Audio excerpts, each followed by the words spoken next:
Well, hey everyone, and welcome back. Continuing along with our discussion of the outer core, or the layers of the Earth, we go from the crust, that's our thin, cool, solid outermost layer, inwards to the mantle, that's our plastic, thick, warm layer. Now we're getting into the outer core, which is this spherical shell surrounding the solid inner core, which is the center of our Earth. Now, as far as properties go for the outer core, it's pretty easy to remember because it has some very distinct things about it. So the first and most important, you recall that the crust and the mantle, although the mantle is in a constantly flowing state and it's much more plastic, both are solid.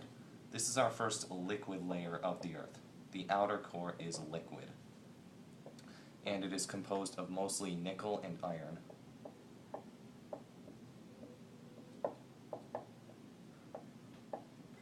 As far as depth goes, it extends from about 2,890 kilometers. You'll recall that's where the mantle ends. So right at that boundary with the mantle, and it goes to about 5,150 kilometers.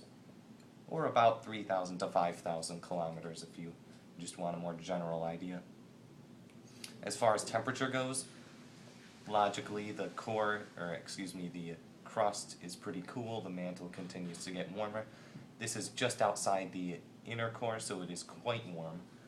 This gets up to about 4,000 through 6,000 degrees Kelvin, which if you want Celsius, then that's about, it's 4,300 degrees Kelvin, I believe, which is more like about 4,000 degrees Celsius. 4,000 through 5,700 degrees Celsius. That's a really big number in degrees Fahrenheit, can't tell you off the top of my head.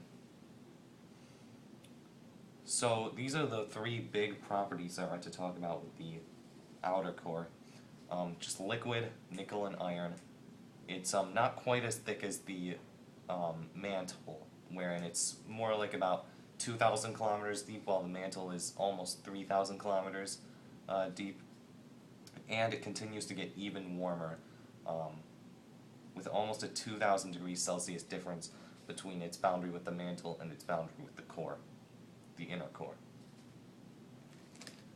Now there's just one more thing to talk about with the outer core, and that is that it is responsible for generating our magnetic field, the Earth's magnetic field.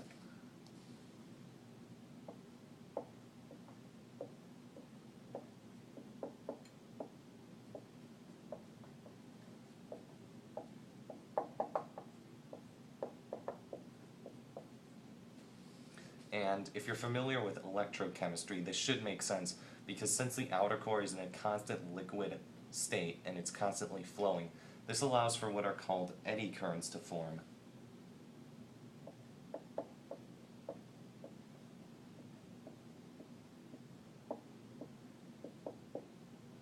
Which are electrical currents that create or alter magnetic fields.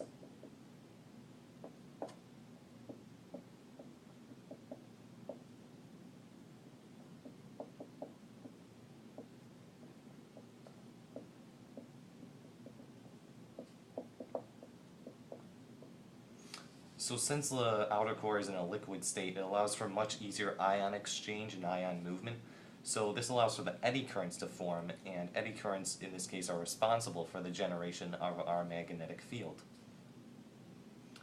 Just for a sense of scale here, the outer core, the magnetic field at the outer core itself is about 50 times that.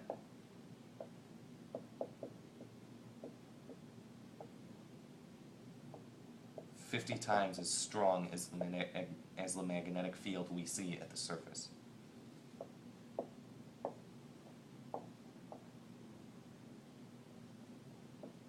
So yeah, try taking a compass if you ever go down there. But that's all I really wanted to talk about as far as the outer core goes. Much more straightforward and to the point. I would draw out the eddy currents, but they're not as easy to draw as the convection currents, which are just simple loops. But just try to imagine the liquid of the outer core constantly in motion, ions moving freely about, which allows for the electrical current and thus a magnetic field to be generated. Well, that's about it for me for today. Hopefully you guys enjoyed, hopefully it was informative, otherwise good review. Hope you're having a great day, and I'll see you all in the next video. Ciao.